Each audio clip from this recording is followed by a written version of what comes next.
Hello everyone, నేను doctor Mrudula, senior consultant fertility expert 49 hospital Secunderabad. So ఈరోజు నేను ఐవీఎఫ్ సక్సెస్ రేట్స్ గురించి చెప్తాను. సో చాలామంది ఐవీఎఫ్ చేయించుకుంటే కంపల్సరీ పిల్లలు పుడతారా, కంపల్సరీ ప్రెగ్నెన్సీ వస్తుందా, 100% గ్యారంటీగా వస్తుందా అనేది చాలామంది క్వశ్చన్. సో ఈ ఐవీఎఫ్ అనేది సక్సెస్ రేట్ మెయిన్గా కొన్నిటి మీద డిపెండ్ అవుతుంది. ఫస్ట్ ఇంపార్టెంట్ వచ్చి ఫీమేల్ ఏజ్, అంటే ఎవరికైతే ఐవీఎఫ్ చేస్తున్నామో వాళ్ళ దాంట్లో ఆ కపుల్లో ఫీమేల్ ఏజ్ చాలా ఇంపార్టెంట్. ఏజ్ మీద డిపెండ్ అవుతుంది. ఏజ్ ఇంక్రీజ్ అయిన కొద్దీ మనకి సక్సెస్ రేట్స్ తగ్గుతాయి ఐవీఎఫ్.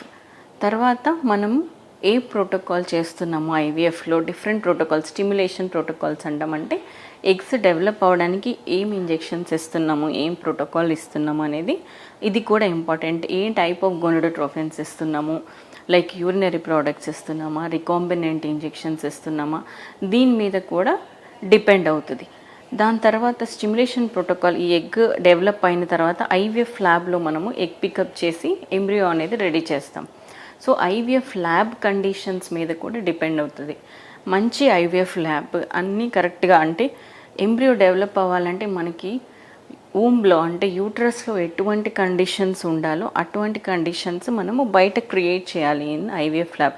చాలా చిన్న చిన్న మైన్యూట్వి కూడా, like oxygen level, carbon dioxide level, pH, so ఇట్లాంటివన్నీ చిన్న చిన్నవి కూడా చాలా చూసుకొని ఐవీఎఫ్ ల్యాబ్ టైమ్లీ, అంటే ఫ్రీక్వెంట్గా కండిషన్స్ ఏదైనా ఇన్ఫెక్షన్స్ ఉన్నాయా చూసుకోవడం, స్టెరైల్గా ఉందా లేదా ఐవీఎఫ్ ల్యాబ్, సో కండిషన్స్ అన్నీ కరెక్ట్గా ఉన్నాయా లేదా, ఇవన్నీ ఫ్రీక్వెంట్గా చెక్ చేసుకుంటూ ఉండాలి. సో ఇట్లా అన్నీ బాగుంది, ఐవీఎఫ్ ల్యాబ్ స్టాండర్డ్స్ మెయింటైన్ చేసుకుంటూ చేస్తున్నారు అంటే అప్పుడు ఆ ఐవీఎఫ్ ల్యాబ్లో success rate will be better.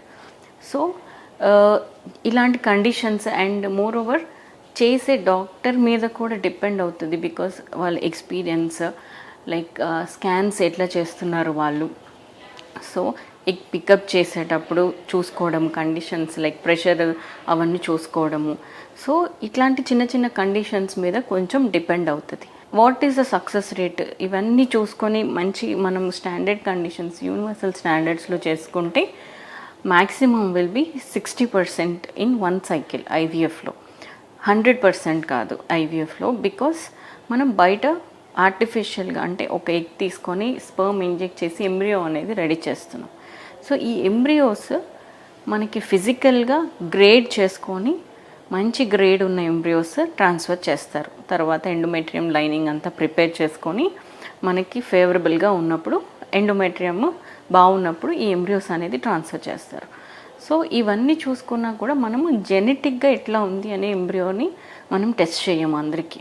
Like most of the embryos, అంటే మనం ఫిమేల్లో ప్రొడ్యూస్ అయ్యే ఎగ్స్లో చాలా వరకు యూప్లాయిడ్, అంటే మంచి క్రోమోజోమ్స్ అన్ని నార్మల్గా ఉండే ఎగ్స్ అనేది ఉండకపోవచ్చు. చాలా వరకు అబ్నార్మల్ ఎగ్స్, అబ్నార్మల్ ఎంబ్రియోస్ ఉంటాయి. ఈ అబ్నార్మాలిటీ అనేది ఇంక్రీజ్ అవుతూ ఉంటుంది ఏజ్ పెరిగిన కొద్దీ. సర్టెన్ ఏజ్ అంటే 25లో చాలా వరకు మంచి ఎగ్స్, మంచి ఎంబ్రియోస్ ఉండొచ్చు యూప్లాయిడ్. అదే 40కి వచ్చేసరికి చాలా వరకు అబ్నార్మల్ ఎంబ్రియోసే ఉంటాయి. సో ఇట్లా ఏజ్ మీద డిపెండ్ అవుతుంది. సో ఈ జెనెటిక్గా మనం అన్నీ టెస్ట్ చేయలేము, బట్ అందరికీ చేయొచ్చా అని అడుగుతూ ఉంటారు, అందరికి చేసి ట్రాన్స్ఫర్ చేయొచ్చు కదా అని. బికాస్ ఈ ఎంబ్రియో టెస్టింగ్ కూడా, జెనెటిక్ టెస్టింగ్ కూడా అది ఒక ట్రామా చేసినట్టే మనకి. ఎంబ్రియోకి ఒక ఎంబ్రియోలోంచి కొన్ని సెల్స్ తీసి మనము టెస్ట్ చేయాల్సి ఉంటుంది. సో ఇది ఎవరికైతే అవసరమో వాళ్ళకి కంపల్సరీ చేయాలి. సో ఫస్ట్ సైకిల్లోనే చేయనవసరం లేదు. బికాస్ ఫస్ట్ సైకిల్లో మనకి మోస్ట్ ఆఫ్ దెమ్, అంటే 50 to 60% కన్సీవ్ అవుతారు. సో సెకండ్ సైకిల్లో మిగిలిన వాళ్ళలో, లైక్ ఇప్పుడు 100లో 60 కన్సీవ్ అయ్యారు, 40 కన్సీవ్ అవ్వలేదు. సో ఈ 40 వాళ్ళలో మళ్ళీ ట్రాన్స్ఫర్ చేసుకుంటే మళ్ళీ అందులో 60%, అంటే 24 మెంబర్స్ కన్సీవ్ అవుతారు.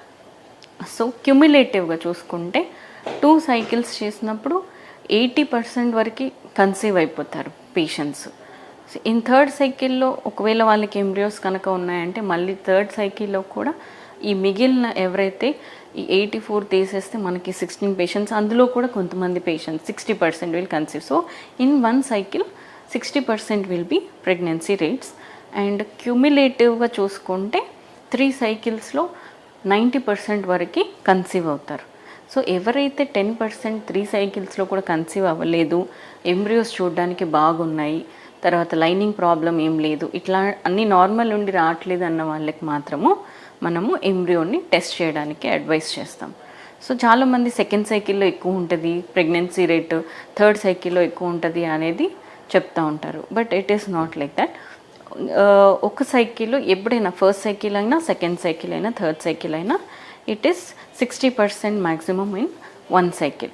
క్యూములేటివ్గా ఇఫ్ యూ సీ, ఇప్పుడు సెకండ్ సైకిల్కి వచ్చేసరికి ఫస్ట్ సైకిల్, సెకండ్ సైకిల్లో కన్సీవ్ అయిన పేషెంట్స్ని అందరినీ క్యాలిక్యులేట్ చేసుకుంటే అప్పుడు మనకి ఎక్కువలాగా అనిపిస్తుంది.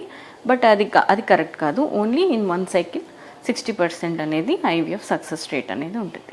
Thank you.